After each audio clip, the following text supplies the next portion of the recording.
Welcome to The Thought Card, a podcast about travel and money, where planning, saving, and creativity leads to affording travel, building wealth, and paying off debt. We are the Financially Savvy Travelers.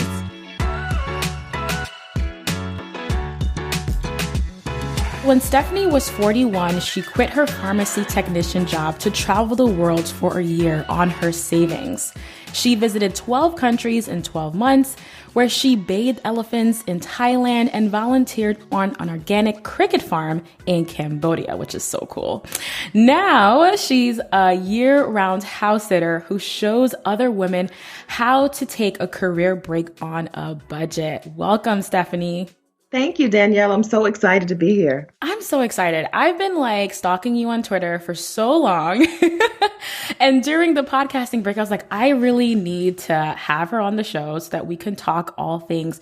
Because in your story, there's also a lot of money involved. You pretty much spent a year traveling on your savings. So I'd love to start off the conversation with at 41, why was that the time that you decided to quit your job and travel the year and take a grown-up gap year? I had a lot of things happen to me at the same time that were just telling me this is the perfect time to do it. So I went on a vacation for my 40th birthday. I went to Brazil. It was the World Cup. I was just there. I'm not a soccer fan or anything. And everybody was like, why are you only here for 5 days? This is Brazil. It's amazing. Why are you just here for 5 days? And I was like, well, what are you guys doing?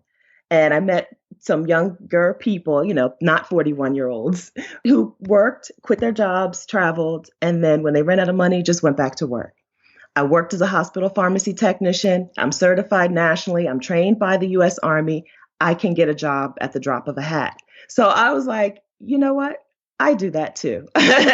All of a sudden, I knew that this is something that I want to do. I'm tired of asking my job for vacation. I asked for a week of vacation. They approved me for 3 days. I have to find someone to cover me for the other 2 days, or I have to call in sick and take an occurrence. Part of it was just the frustration with being limited in travel. And part of it was not wanting to wait until retirement. My mom had just retired. We took a nice vacation to Southern California, and they're healthy. My parents are healthy, but they just couldn't do everything. Their bodies limited what they could do. In their 70-year-old, 60, 66, and 68-year-old bodies were telling them, we're only going to do so much today, and then it's over. So I just was like, you know what? I feel like waiting to put this off until 65 or 71, whenever I would be officially retired, would be a big mistake. It would be something that I would regret later on. And I just didn't want to keep dreaming about it. I wanted to actually put a plan into place. Once I got the plan into place, it fell into place even faster than I would have expected. But it just was something that I didn't want to have to say, well, I wish I had done this when I was younger, which is something I still hear from a lot of people. I wish I had done it. Yeah, there's two things that actually resonate with me. Number one is that I've actually had a couple of uncles who passed away recently in their mid to late 60s, and they literally just retired a couple of years ago. And it's just we're waiting for retirement age, which is actually fabricated. It's not it's a fabricated age, and we're waiting for this age to retire. And it's not guaranteed that we'll be able to have a wonderful retirement, have a long life. So I love the fact that you mentioned that, okay, if I can do it now, do it now. The other thing that resonated with me also was about job security. Can you talk a little bit more about the importance of job security and knowing the fact that that, okay, I can get a job at a drop of a hat? How does that make you feel, and how did that help you to push you to make this big decision? It was a big factor at the time. Now, today, because I don't work as a pharmacy technician, it's not that big of a deal to me. But at the time, I don't know that I would have been able to. I would have still wanted to do it, but it would have been harder to convince the other people in my life. It helped my family and my friends say, okay, so you're not just totally jumping off the deep end here. And I also think that a lot of people have really good jobs and they feel comfortable in their jobs, and there's a little bit of fear, oh my God, I can't find this again. Even when I talk to my family, they're always just if you leave, you don't know what's on the other side. I'm just come on, that's living in fear. So I love that idea of of knowing and being secure that, okay, I can find another job. And also in this economy, you could create your own wealth, which was something we can talk about a little bit later, which is really, really cool. Now, can you talk to us a little bit about, like, you went to Brazil, you had this plan, you're like, okay, I'm going to take some time off and travel. What was it like when you were interacting with family and telling your family about this? Were they on board? Was there pushback? My family values, my family, it's probably pretty much everybody who's listening. Your family thinks the same thing is success. You go to school, you go to graduate school, you buy a house, you get married, and your life is successful. And so when you want to do something that's a little bit different from that, you have to either convince them or just let them see as you're going along that, hey, there's another way. So my family, my dad was more on board in the very beginning. He was like, okay, whatever, do what you want. But my mom was convinced that this was the worst decision ever. And what about this? And what about that? And then she convinced my dad that this was not a good decision. Remember, I was 41. Like, I hadn't lived at home in, I don't know, more than 20 years. But still, it was a big deal to them. And I'm looking back now, I can kind of see it. At the time, I was like, guys, why do you even care? Like, not why do you care, but what does it really matter? It was difficult to convince them while I was planning. But once I left, and they could see through my eyes what was happening, they could see my pictures in Thailand and Cambodia and the Philippines. I mean, it was like immediately not all of the fear, but a good portion of the fear was just gone. I felt like if I had tried to wait and convince people, I would still be waiting. No, I love that. I love that. And you mentioned money. So let's go in and talk money. So how did you save up for this year-long trip? Number one, did you know it was going to be a year-long trip? Is that like your time frame? I knew that I wanted to take a year. I don't remember why I picked a year. I think it was just, I had heard the term gap year for students. And so I knew, a year was a decent amount of time. And I had just a handful of places that I definitely wanted to visit, even if I didn't get anywhere else. And so I felt like a year was a good amount of time. I started out just researching online. What does it cost to get an Airbnb or a hostel in this place for a week or for a month? Numbeo.com is one of my favorite sites. It's a site where you can lose hours of time. So go there at your own risk.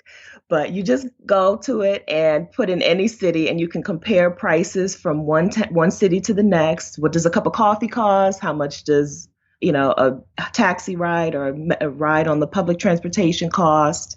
And in the travel blogger space, that there's a lot of talk about the $40 a day trip. $40 a day is a pretty standard budget for budget long-term travel. But like, where does that $4 a day come from? Does that include like transportation and accommodation, or is that just for food and activities? So for me, the $40 a day was accommodation, daily transportation. It didn't include my flight over to Asia because I'd already paid for that before I even quit the job. So this was everything that I needed after I got into Southeast Asia. So it was food for the day. So my accommodation averaged $16 per day. So, of course, I did that by staying places longer term, where you can get a long-term discount, staying in dorm rooms and hostels, which is really easy. Even at 41, it was no big deal. And by doing some volunteer work in exchange for free room and board. So that $16 a day on accommodation, around $10 a day on food, which sounds like I was starving myself. But believe me, please, I did not. But in Southeast Asia, it's just really inexpensive to eat.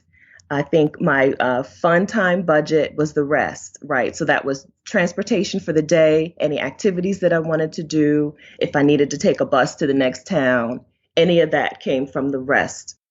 That's fantastic. Okay, so that is a gem and something that I had never heard of before. So $4 a day as a long-term travel budget, I think that sounds really good, especially if you're going to be going to cheaper travel destinations. But I wanted to backtrack a little bit more in terms of the planning stage of this process. So, okay, you went to Numbeo, you were doing research, you figured out $4 a day was like that target number. Did you have spreadsheets? Did you have a separate bank account that you were using? Like, walk us through the strategy behind actually putting all this research into motion. I did it with a whiteboard. and a marker. So I knew that I needed the money. And so I figured out the $14,400 was my target goal. So I just came up with some categories where I thought that I could come up with this money. Part of it was working overtime, selling stuff around the house. Originally, my plan was to get a renter in my extra bedroom, which I never did, but it was part of the plan. Cooking my own food because I knew from I had spent the previous year paying off credit card debt. I paid off about $8,000 in credit card debt before I got started working on this plan. And so I knew beforehand how much I was spending on things, on food, and. And so I just came up with these categories where I was going to come up with this money. And it was just a whiteboard with a marker, a dry erase marker, and a separate bank account. And anytime I had a chunk of money to put in the bank account, I just put it on the board and moved it into the account. It was really low tech. Right, right, right. So in terms of your saving strategy, did you save like as soon as you got your check, or did you wait until all of your expenses were paid for that time period and then you saved?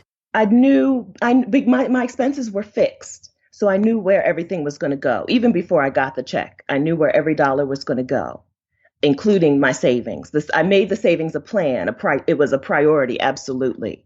I even cut out like DirecTV. This was 2014 when I was planning, and I cut out to DirecTV and cut out a lot of extra stuff so I knew exactly how much I was going to have to save and how much I was going to have to make in addition. So I did a lot of overtime. A good chunk of my trip was just paid for by working overtime hours.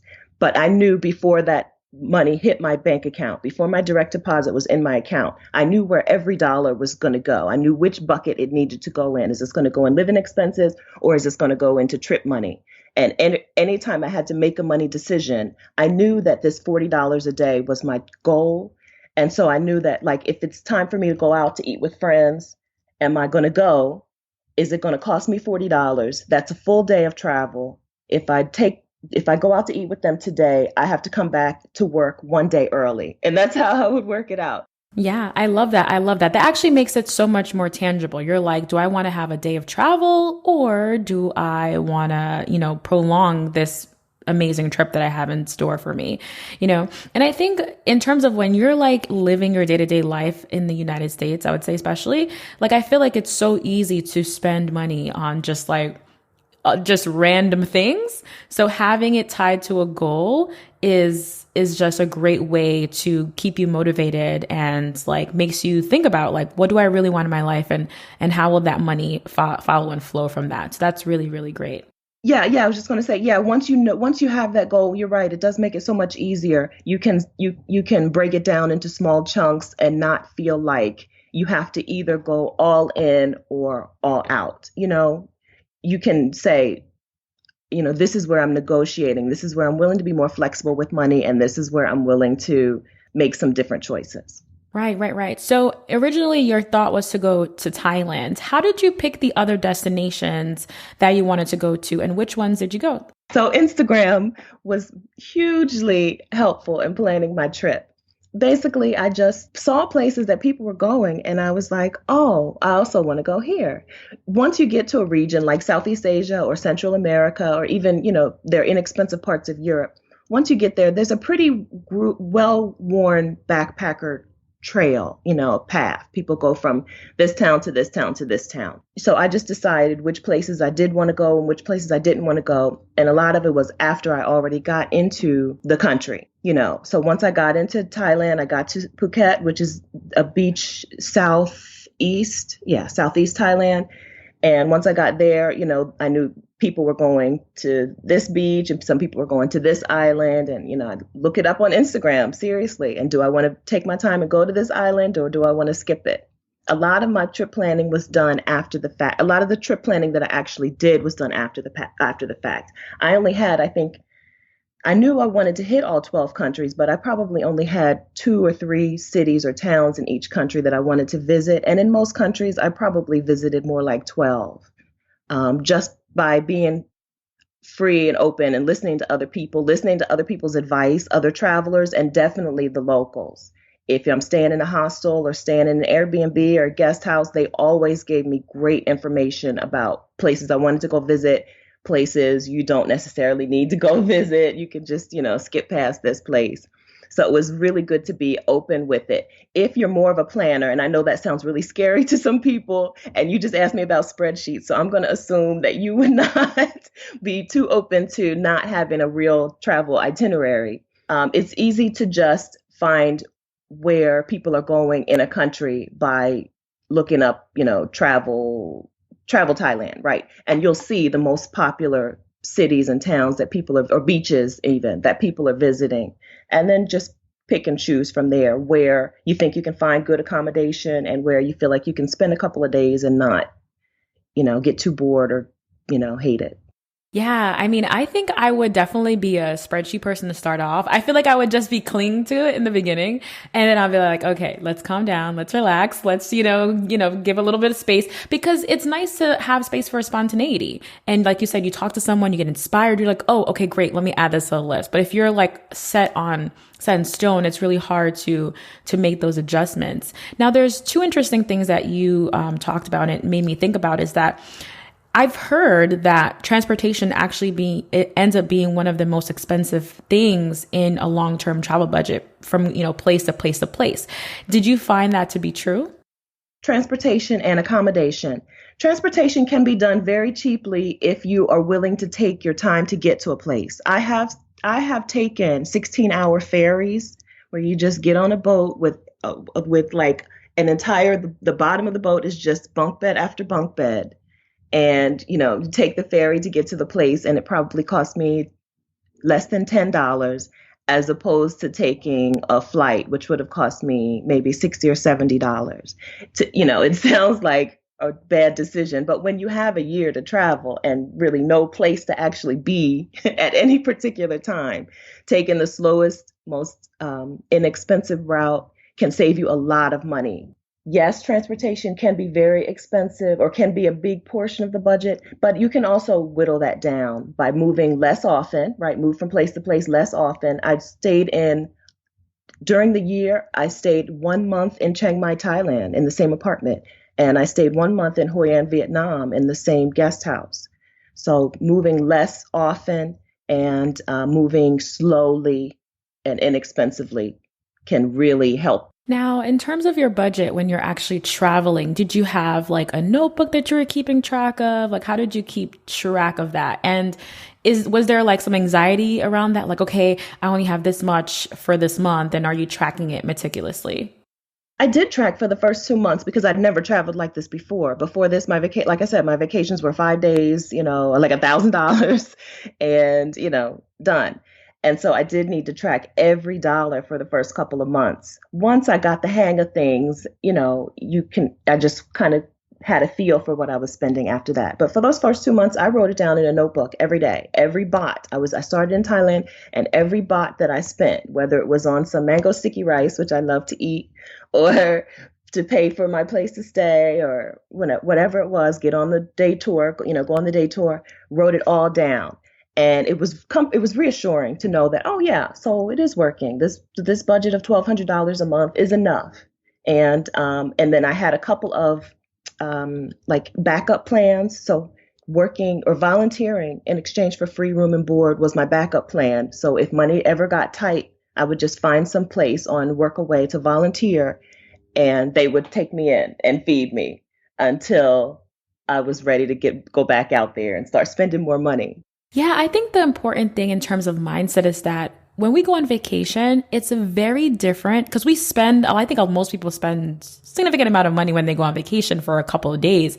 It's a different kind of spend when you're traveling long term. So for those who haven't traveled for long term, can you explain the difference between vacation spending and long term travel spending? You have to, with long term travel spending, you need to stick to that budget. If you're on a vacation and you go over budget, you go back home and go back to work and pay it back, or whatever. But when you're traveling long term, if your budget, when you go over budget, it's just like a snowball effect, and your trip is over, basically. So, and small things do pop up. I had to buy a phone. I drowned my phone when I was in Thailand. I had to buy a phone in the Philippines, and so things do pop up. So it's the contingency plan isn't just, oh, I'll just put it on my credit card like it would have been, in my old days. So yes, you have to be more careful about things, but it's also, like I said, easier to get into the groove of it when you're on a shorter vacation.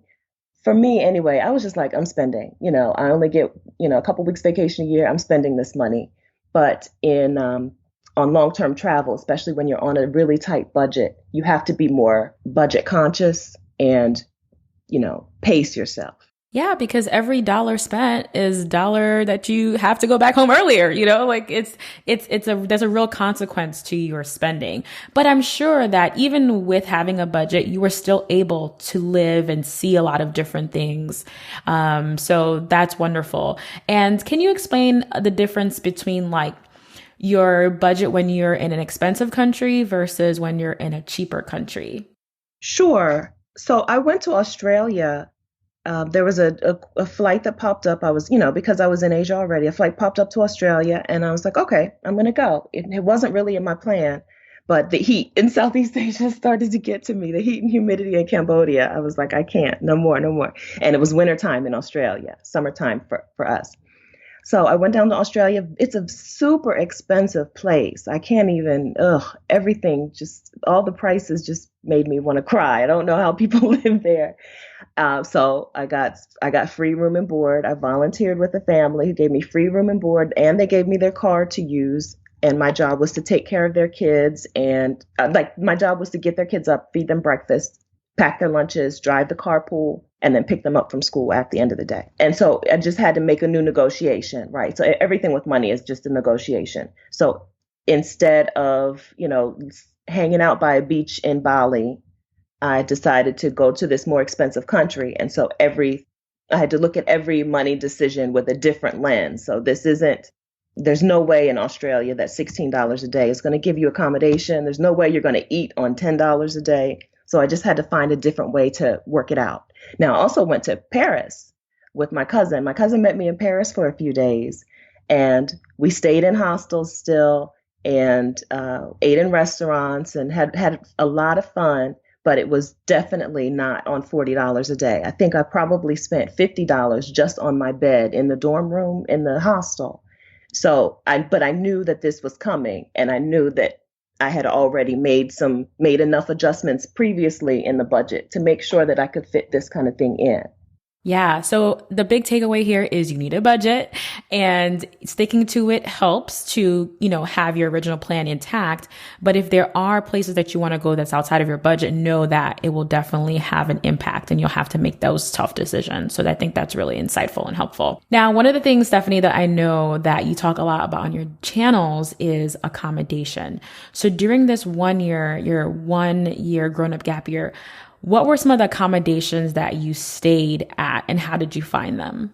I feel like I did it all during that year, stuff I never would have thought that I would have done.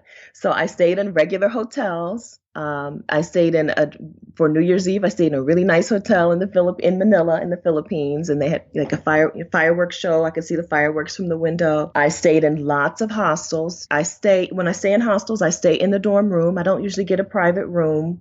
There are a lot of hostels today that are capsule, like have capsule beds. So you have like a semblance of privacy, and a lot of them just have a curtain around the bed. So you have, so you can at least close everyone out, even if you can still hear them.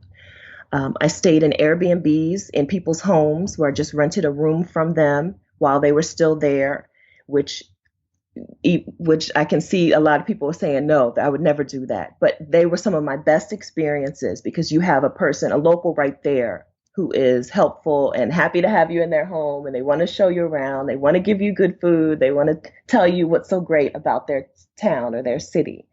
And then I stayed in guest houses where you can rent a room for like an entire month. So I did that. Originally, I thought that I would know before I got to a place where I would want to stay.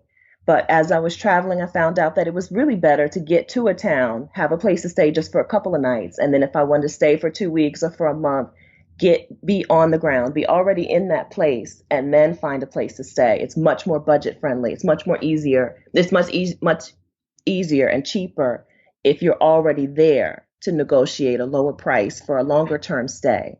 So I've done it all from dorm beds to full on apartments and all of it on, like I said, on that super tight budget.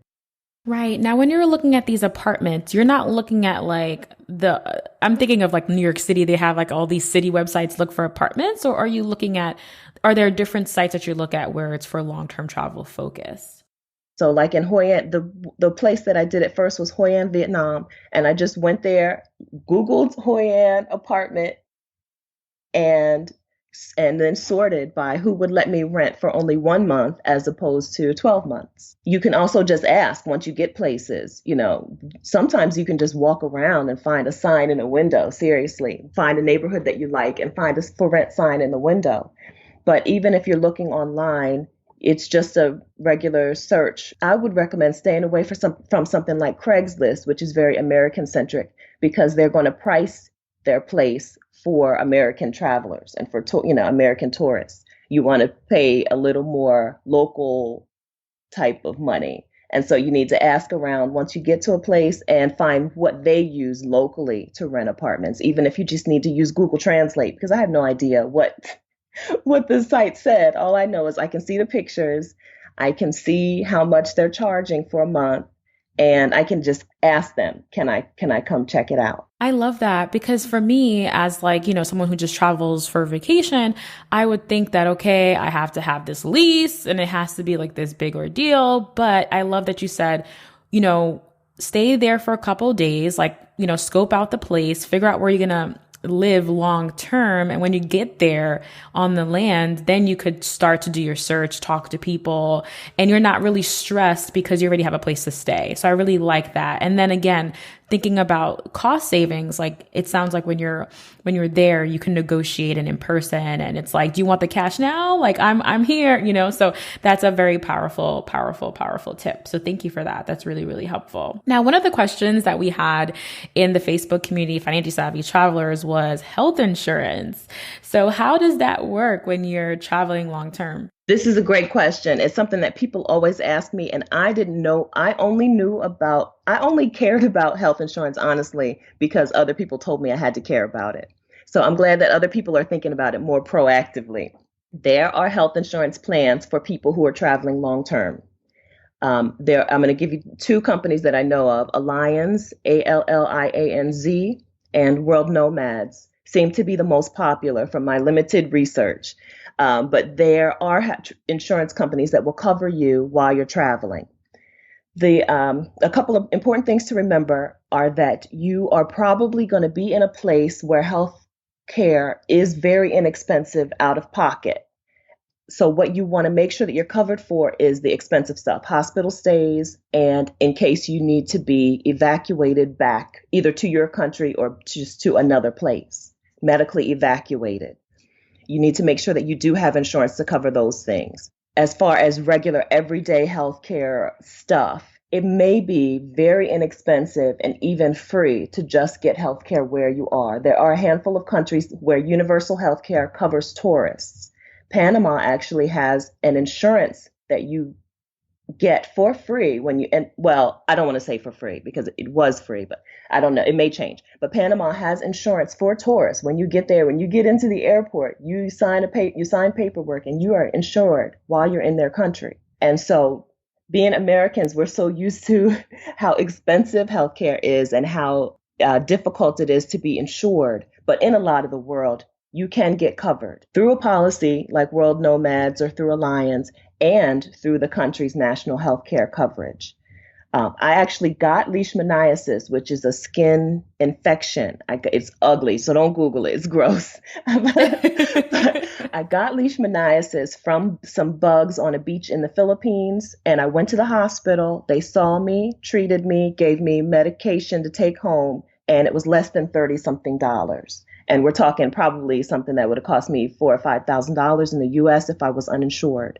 So remember that a lot of the rest of the world has really, really inexpensive but good health care. There are people who travel medical tourists who travel to other countries just to get the healthcare in these other countries. So remember that you're probably going to be able to afford it out of pocket if it's something simple, if you're in an inexpensive country. So I'm glad that people are asking this question. Get the insurance, and also remember that you'll probably be able to pay out of pocket for small stuff that pops up. Right. So in terms of long-term travel, did you get any like shots before you go? Did you like check in with a doctor? Is there like checklists that you use for that kind of things? For each country that I wanted to go to, I checked with the CDC and those countries' entry requirements. So you have to check with each different countries have different entry requirements, which is part of the reason that I didn't get to East Africa during my trip. I really wanted to hit Kenya and Tanzania, and I didn't because I didn't have the yellow fever vaccine. So I didn't go anywhere that required any vaccine that I didn't already have. I worked in healthcare and I was in the Army when I was younger. And so I didn't need any new shots for any place. I didn't need any new vaccines, but that's something that's very important to look into because there are countries that will turn you away. Yellow fever is probably the most common vaccine that people need and don't have, and then get rejected when they try to fly in and don't find out until they get to the airport. So you need to check what that country requires, and you also need to check what the CDC recommends. Great, great, great. So far we talked about planning for this trip, saving for this trip, accommodation options, and also like healthcare, insurance, and vaccines. So another question that from the Facebook community was revenue. So during this year-long trip, did you have any income coming in, or were you living solely on your savings? During that year, I made $0. If I was going to do that year over again, I would have done things a little differently. But at the time, I made $0 and I was fine with it. So I went and I survived only on my savings for that period of time. What happened was when I came back and got rehired and came back to work, I decided that, you know what, this life is not for me anymore. I no longer am Stephanie Perry, pharmacy technician. I am now Stephanie Perry, who travels full time. So then I started freelance writing and travel blogging and making money online. But I didn't start while I was on the gap year. The gap year was strictly about R&R. It was strictly about rest and relaxation, taking selfies on the beach and watching the sunset and hanging out with elephants. And, so it was strictly about fun. But now that I've moved into a different type of travel, I do have a couple of different small sources of income, and that I'm working on building. That's great. That's great. This is a great transition because now it's like, okay, after your gap year, you had a wonderful time, you come back to work and you get your job back and you're like, oh, this isn't for me. How did you transition to like this next chapter of your life where you do a lot of house sitting and would you say that you're nomadic as well? Yes, I would. I just started asking around on the internet what people were doing. Your group didn't exist then, but if your group existed, I would have gone to financially savvy travelers and said, hey, please help me. How do y'all do it?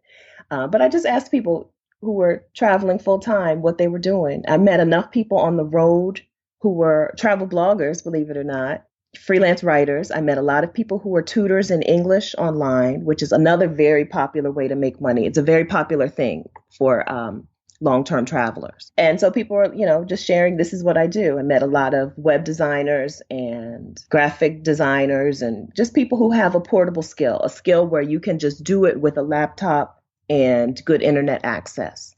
And then I just took inventory of what my skills were and started my freelance writing shop from there.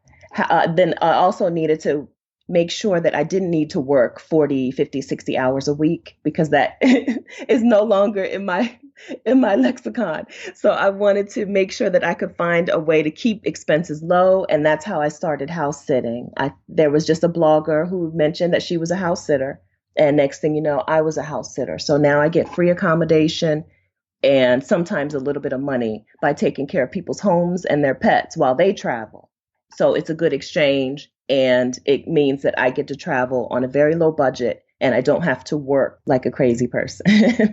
Yeah. So for those who aren't really familiar about house sitting, what are some of the resources that you would suggest for like learning about house sitting and actually becoming a house sitter? I got started through Trusted House Sitters. It's probably the largest house sitting site. Trusted House Sitters and house carers are very popular sites.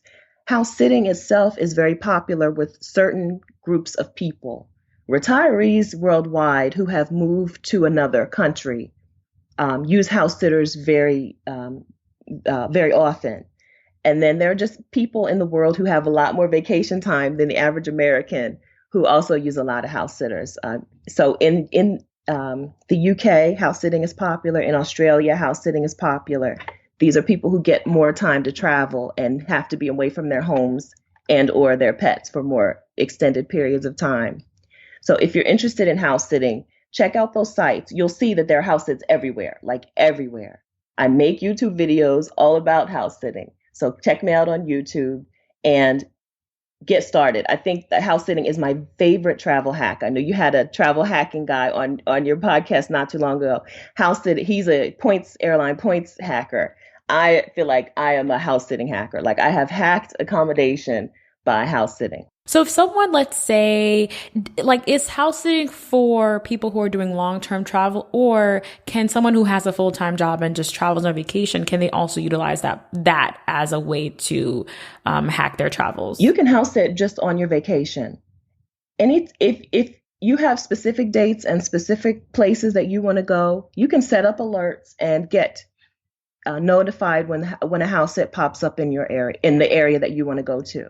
So you don't have to be hey, I quit my job and I'm traveling the world. You don't have to be that person. You can just be, hey, I'm going on vacation. I'm going to Hawaii and I'm going to house sit at this, place. Or I'm going to Tuscany. I'm going to Italy and I'm going to house sit a villa for, 1 week. Now, I know that we could dive really deep into house sitting. So followers and listeners of the show, if you want Stephanie back on the show to talk exclusively about house sitting, let me know. DM me, tag me at the thought card, and let me know if you want to have Stephanie back. We could talk all about house sitting. So Stephanie, this was amazing. Yes. Please say yes, because I definitely do want you back on the show. And I know that you have a house sitting masterclass. So can you share a little bit more about that with the listeners? I do. I have a house sitting masterclass to help you get your first house sit booked, right? So you don't feel like you're on your own and, how do I navigate the site and how do I make sure, you want to make sure that your profile stands out and you want to make sure that you want to make sure that your pitch letter that you're sending to the people who need the house sitter is answering the questions that they're automatically going to have in their head. So I have a house sitting masterclass where we'll just walk you through it. So you'll get your first house sit from joining the site to getting your first interview to getting booked. And you can find that at housesit.vicarious.com. Excellent. And I will have all the links that Stephanie mentioned in the show notes. Stephanie, this was amazing. And I feel like I'm always inspired to go just one step closer to living, Do it. a different lifestyle. Do it. You'll love it. Thank you so much, Stephanie. Now let everyone know how we can connect with you online and any new projects you have coming up. I am everywhere at Vicarious. So you can find me on Instagram, Facebook, Twitter, at Vicarious. My YouTube channel I just had a YouTube baby. My YouTube channel launched in June. And so the best stuff is on YouTube. So my best stuff is on YouTube, and you can find me youtube.com/Stephanie Perry.